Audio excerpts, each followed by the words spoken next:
Hi, this is Kathy at Cool Choices. Thanks for downloading this webinar that's going to give you a demo of the administrative side of our platform. So in the other demo here, we talk about what the game looks like from a player perspective, but I wanted to give you a sense of how the setup behind the system works, because if you're thinking about licensing this, you have questions about how easy it is to use, and I want to illustrate some of that for you. So right now I'm in the player side of a game as an administrator, and I can click back and forth between the two modes. Up here you notice there's an admin toggle next to the game toggle when I'm an administrator. So I click on admin and I go into the administrative side of the system. What I see in front of me is data about that game I was in on the game side. So that's a demo game. It's showing me that there's kind of erratic play in it, about what you would expect in a demo game. I don't want to spend much time there. I want to kind of give you a sense of how to set up a game from scratch and to customize it to your purposes. So that means we would go to games. Kind of very consistent formatting protocol in our system is when you pick a category, you're going to see, so games, you're going to see the games and then by sort of various categories. So here we see active first, then you can see all and finished games. And up here in the right-hand corner is the button to create a new game. In this case, it works similarly for users and all kinds of features. So when I pick start a new game, I get this menu-driven system that's going to walk me through starting a game. So the first thing it asks me is for the name of the game. So this is going to be XYZ Manufacturing. And I need a registration code, which is the code that lets people join the game. XYZ 2019. Okay, and then it lets me pick a hosting organization. You could have multiple. This drives the logo in the corner. You can have multiple organizations that you might opt for there. The program start and end date. So typically we always want to start on a Monday. I can pick any Monday, and it will automatically change the end date to 6 weeks later. It wants to know the default time zone because there are some things later that matter about that. So I say we're here in Central Time.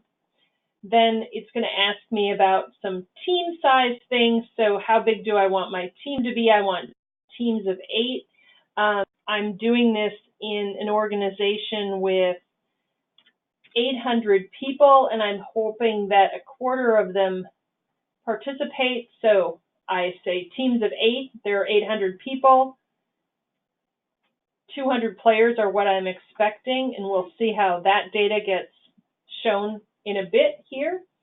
And then the cards, what do I want folks to do? So included with a license will be the 6 default card schedule and action rules along with national savings. So you'll have a place to start, and we'll talk about how you can further customize that from there, but all of those choices will be available. Then about mail, it will ask if you want to send emails during your program or not. Again, there'll be a 6-week default included, so I'm going to pick that. I'm going to enable conditional emails, which means that if people are in particular situations, like it's the first day of play and you haven't joined a team, you're going to get a special email to encourage you to do the right thing. The time of day that emails send, we typically send emails at 8 a.m., but you might be in a circumstance where something else is more appropriate. Again, that's tied to the time zone.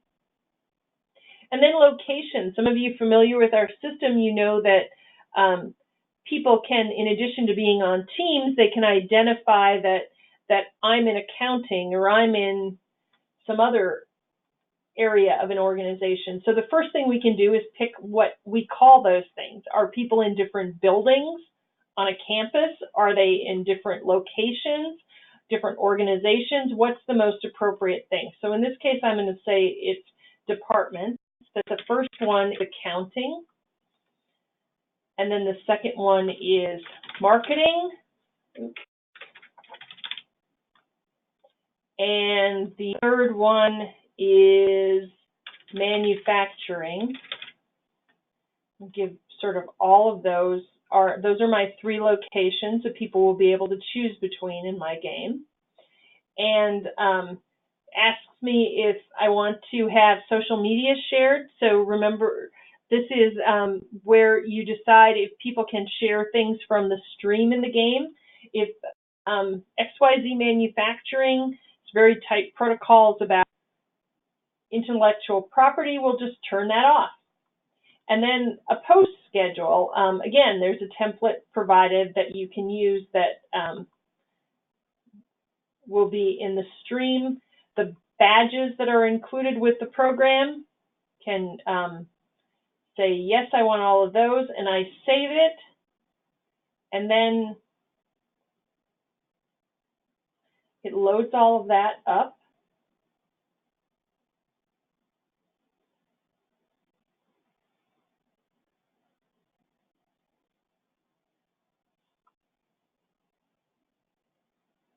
And we've got a new game, XYZ Manufacturing. Notice that I can edit that. So that means I can go back, and if it turns out we really want 6 people on our teams, I can go back to that page and I can change this from 8 to 6 and update it, and all of that's all completely malleable. So that's kind of the crux of setting up a new game. Now that game appears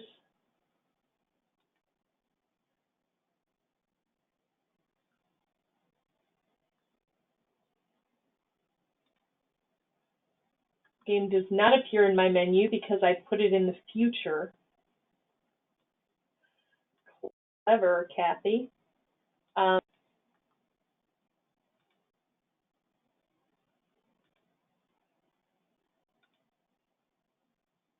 There, it's in my site. Essentially, I had to refresh there. So now I can see that game. Now, one of the things you see is this is set up to track registration right now, and my goal of the participation goal is here per my setting that up.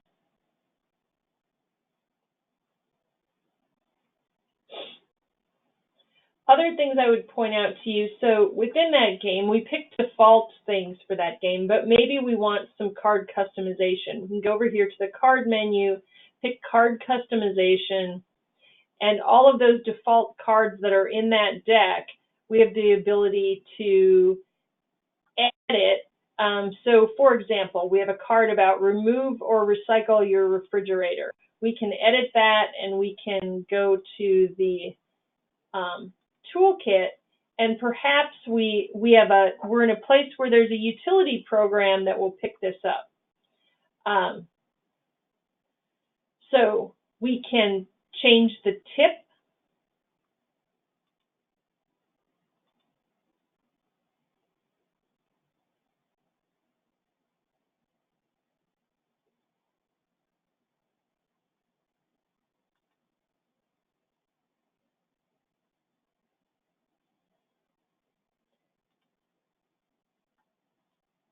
And see what that, you can see what that link is. You can change that link if you want to. And I guess I should do one of these. So here, the standard is remove excess weight from your vehicle, remove those golf clubs from your vehicle, is what we really need to say here at XYZ, because they are. And then it's going to show me that it has customized content. Just as we can change cards, we can modify the schedule. So you're going to see this over the course of the game. There's a default schedule that determines when various actions happen in the program. And we have the ability to modify that, to add things, to move things around. So, for example, maybe there's going to be an LED event on our campus on the second day of the program, and we've got a card on day 7 about replacing those things. So I can go down here to day 7 where that card is, and I can move it up to day 2 where we're going to have our event.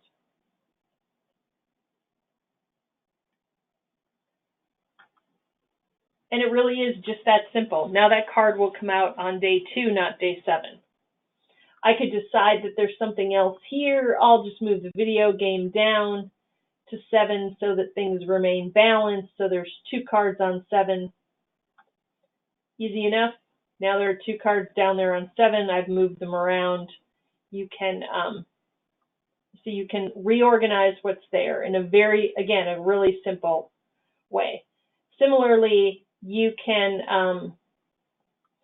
update the game newsletters here, so which are the daily emails that come out that are going to tell people what is going on. So you can look at one of those, you can see the email, and you can preview it, where it's going to show you what does that email say. You've the ability to edit those things at will.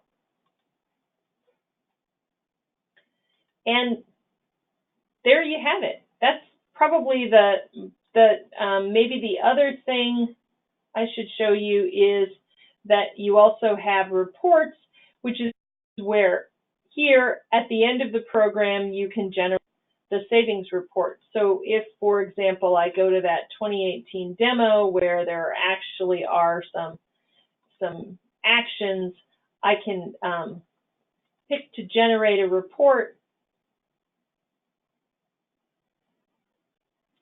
and it will generate that report for me. It will generate that savings report that I've shown you. Actually, it will generate several reports for you. It will generate that PDF that we've looked at before in webinars. So it will show you the savings piece,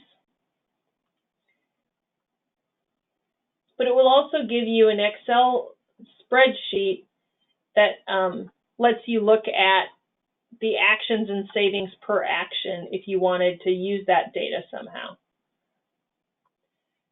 And there you have it. That's kind of the key features of this. Again, my aim today was really just to show you that this is pretty menu-driven, pretty simple and straightforward. Lots more pieces there, but more than we need to go into for this. I think that gives you a flavor. Certainly, if you've got questions or want to see the system in more detail, give us a shout, and thanks so much for your interest. Bye.